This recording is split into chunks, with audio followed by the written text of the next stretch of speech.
Hello जी। आप लोग कैसे हैं? आशा करते हैं कि आप लोग अच्छे होंगे।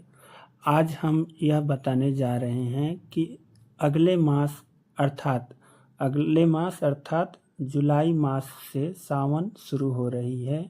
तो हम यह बताना जा रहे हैं कि कांवर लेकर के जो बंधु देवघर के लिए जाते हैं, तो उस कांवर ले जाने से क्या फायदे हैं और क्या उसका रहस्य है, उसके बारे में बताने जा रहे हैं।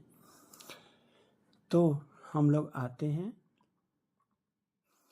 नाथ का ध्यान जब हम करते हैं तो सावन के महीना रुद्राभिषेक और कांवर का उत्सव आंखों के सामने आता है। लेकिन कांवर यात्रा जब शुरू करते हैं, किसने की या क्या उद्देश्य है, इसका भारत के किन क्षेत्रों में यह यात्रा होती है, आइए हम लोग जानते हैं। अलग अलग जगहों की अलग अलग मान्यताएं रही है। ऐसा मानना है कि सर्वप्रथम भगवान परशुराम ने कांवर लेकर के पूरा महादेव में, जो उत्तर प्रदेश प्रांत के बागपत के पास मौजूद है, गढ़मुक्तेश्वर से गंगा जी का जल लेकर उस पुरातन शिवलिंग पर जलाभिषेक किया था। आज भी उसी परंपरा का अनुपालन करते हुए सावन मास में गढ़मुक्तेश्वर, जिसका वर्तमान नाम ब्रज घाट है, वहां से जल लेकर लाखों लोग सावन मास में भगवान शिव पर चढ़ाकर अपनी कामनाओं की पूर्ति करते हैं। उत्तर भारत में भी गंगा जी के किनारे के क्षेत्र के प्रदेशों में कांवर का बहुत बड़ा महत्व रहा है। राजस्थान के मारवाड़ी समाज के लोगों के यहाँ गंगोत्री, यमुनोत्री, केदारनाथ, बद्रीनाथ, यहाँ के तीर्थ पुरोहित जो जल लाते हैं और प्रसाद के साथ जल देते हैं, उन्हें कंवरिया कहते हैं। ये लोग गोमुख से जल भर करके रामेश्वरम में ले जाकर भगवान शिव का अभिषेक करते हैं। यह एक प्रचलित परंपरा है। लगभग 6 महीनों की पैदल यात्रा करके 6 महीने का पैदल यात्रा करके वहां पहुंचा जाता था। इसका पौराणिक तथा सामाजिक दोनों महत्व है। इसे एक तो हिमालय से लेकर दक्षिण तक संपूर्ण देश की संस्कृति में भगवान का संदेश जाता था। इसके अलावा भिन्न भिन्न क्षेत्रों के लौकिक और सांस्कृतिक परंपराओं के आदान प्रदान का बोध होता था। परंतु अब यह परंपरा में परिवर्तन आ गया है।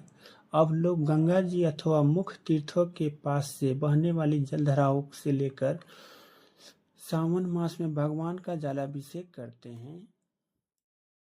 इधर बैजनाथ धाम, जो झारखंड राज्य के बैजनाथ धाम शहर में स्थित है, महारामनेश्वर लिंग के रूप में स्थापित है।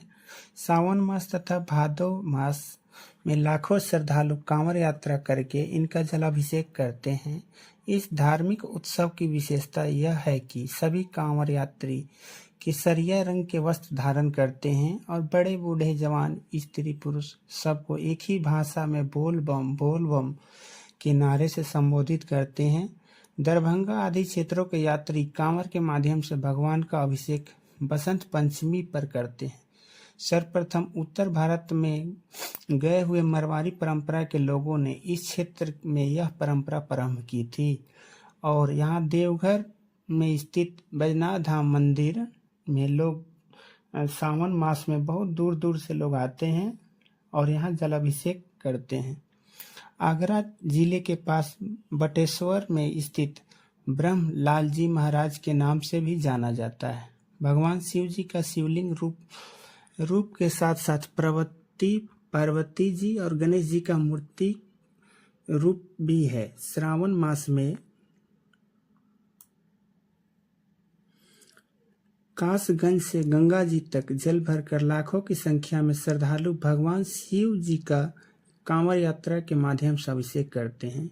यहाँ पर 101 मंदिर स्थापित है। इसके बारे में एक प्राचीन कथा है कि 2 मित्र राजाओं के संकल्प किया कि हमारे पुत्र अथवा कन्या होने पर दोनों का विवाह करेंगे, परंतु दोनों की यहाँ पुत्री संतानें हुई।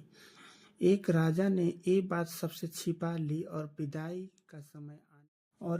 का समय आने पर उस कन्या ने, जिसके पिता ने अपनी बात छुपाई थी, अपने मन में संकल्प किया कि वह यह विवाह नहीं करेगी और अपने प्राण त्याग देगी।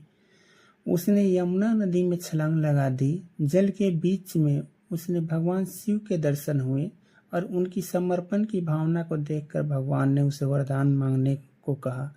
तब उसने कहा कि मुझे कन्या से लड़का बना दीजिए तो मेरे पिताजी की इज्जत बच जाएगी। इसके लिए भगवान ने उसे निर्देश किया कि तुम इस नदी के किनारे मंदिर का निर्माण करना। यह मंदिर उसी समय से मौजूद है। यहाँ पर कांवड़ यात्रा के बाद जल चढ़ाने पर अपना मान्यता करके जल चढ़ाने पर पुत्र संतान की प्राप्ति होती है। इस मंदिर की यह विशेषता है कि यहाँ 1-2 किलो से लेकर के 500-700 केजी तक के घंटे लगे हुए हैं। जिनकी मान्यता पूरा होती है वो यहाँ ला करके अपना इच्छा अनुसार से घंटी लगा जाते हैं। वैसे ही उज्जैनी में महाकाल को जल चढ़ाने से रोग निवृत्त और दीर्घायु प्राप्त होती है। लाखों यात्री इस समय में भगवान शिव का जल अभिषेक करते हैं। यहाँ की विशेषता यह है कि हजारों की संख्या में कांवरियों के माध्यम से टोली बनाकर और सन्यासी के माध्यम से टोली बनाकर कांवड़ यात्री चलते हैं।